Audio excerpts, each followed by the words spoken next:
ناظرین، آج مجھ سے ایک بندے نے سوال پوچھا کہ اللہ تعالیٰ اتنا مہربان ہے تو وہ ہم پر ایک مہربانی کیوں نہیں کر دیتا۔ میں نے پوچھا کیا مہربانی؟ تو وہ کہنے لگے صاحب کہ اللہ ہمیں یہ جو رزق کی مشقت ہے اس سے نکال دے تو ہم اس کی عبادت جو ہے وہ اس کے لیے زیادہ تر وقت نکالیں اور سارے جو ہے اس کی عبادت کرتے رہیں۔ تو یہ جو رزق کی مشقت میں ہمیں لگا دیا ہے، اس سے اگر وہ آزاد کر دے تو میں نے کہا اس کے لیے کوئی مشکل نہیں ہے۔ اللہ نے حضرت موسیٰ علیہ السلام کی قوم پر بھی یہ مہربانی کی، من و سلوہ اتار دیا، پکا پکایا اتار دیا۔ آپ پر اور مجھ پر بھی یہ مہربانی کر سکتا ہے، لیکن کیا آپ ڈسپلن کے ساتھ وہ رزق جو آپ کو پکا پکایا ملے گا اسے کھانے کی صلاحیت رکھتے ہیں، یا وہ ڈسپلن کے ساتھ حاصل کر سکتے ہیں؟ کہنے لگا کیسے؟ تو میں نے کہا کہ آپ ہوٹلز میں دیکھیے اور کسی ایونٹ پر دیکھیے، شادی بیاہ میں دیکھیے یا کسی تقریب میں آپ دیکھیے کہ جب کھانا لگتا ہے تو لوگ کیسے ٹوٹ پڑتے ہیں، اور اسی کے برعکس آپ یہ دیکھیں کہ جب وہ اپنے حصے کا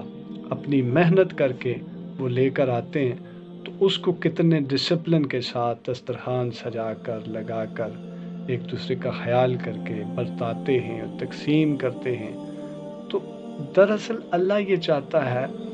کہ یہ جو ڈسپلن ہے، چونکہ ڈسپلن تو ہمارے پاس ہے نہیں، ہم چونکہ ٹوٹ پڑنے والے ہیں، تو وہ جو کھانا پکا پکایا آئے گا تو اس کی وجہ سے پھر ایک جنکشن پیدا ہوگا، تو اللہ ہمیں اس جنکشن سے بچانا چاہتا ہے۔ اللہ یہ چاہتا ہے کہ امن کے ساتھ اپنے حصے کی روزی یہ کماتے رہیں، اس کی فکر میں لگ جائیں۔ رزق تو چونکہ سارا اللہ کا ہے، وہ چاہے کہ کسی کی انفرادی سٹرگل کی مد میں آتا ہو یا کسی کی اجتماعی سٹرگل کی مد میں آتا ہو، یہ ساری کوششیں جو ہیں ان کے بعد حاصل ہونے والا رزق تو یقیناً اللہ ہی کی طرف سے ہے۔ اللہ ہی زمین سے اگاتا ہے، آسمان سے پانی برساتا ہے، اللہ ہی زمین کو سرسبز و شاداب کرتا ہے، تو یہ رزق جو ہے وہ اللہ ہی دے رہا ہے۔ لیکن اپنی سٹرگل میں لگانے کا مقصد یہ کہ ہمارے اندر ڈسپلن کی کمی ہے۔ ہم جس دن ڈسپلنری ہو جائیں گے تو اس دن جنت میں ہمارے لیے جناب طرح طرح کے میوے پکے پکائے ہوں گے، طرح طرح کے کھانے پکے پکائے ہوں گے، ہمیں پھر اس کے لیے مشقت نہیں کرنی پڑے گی۔ تو میں نے پھر انہیں مثالیں دے کر سمجھایا اور بتایا کہ جو ہماری انفرادی کوشش ہے، ہر ایک کی اپنے حصے کی تلاش میں لگے رہتے ہیں، تو اس میں دراصل وہ جو جنکشن ہے وہ ہم ایک دوسرے کے حصے میں ٹوٹ نہیں پڑتے۔ ہر شخص اپنی فکر میں لگا رہتا ہے، میں اپنے حصے کی فکر میں لگا ہوں، آپ اپنے حصے کی فکر میں لگے رہتے ہیں، تو ہر شخص اپنے حصے کا رزق اکٹھا کرتا رہتا ہے۔ اور اگر سب کو آسمان سے بنا بنایا ملتا تو سارے اسی طرح ٹوٹ پڑتے جس طرح ہوٹلوں میں شادی بیاہ کے کھانے پر ٹوٹ پڑتے ہیں، کسی تقریب میں لگے ہوئے کھانے پر ٹوٹ پڑتے ہیں، کسی اور ایونٹ میں لگے ہوئے کھانے پر ٹوٹ پڑتے ہیں۔ تو اللہ اس جنکشن، اس ہنگامہ آرائی سے ہمیں بچانا چاہتا ہے تاکہ ہم امن کے ساتھ اس رزق کی تلاش اور اپنے حصے کا رزق اکٹھا کر سکیں۔ اور دوسرا یہ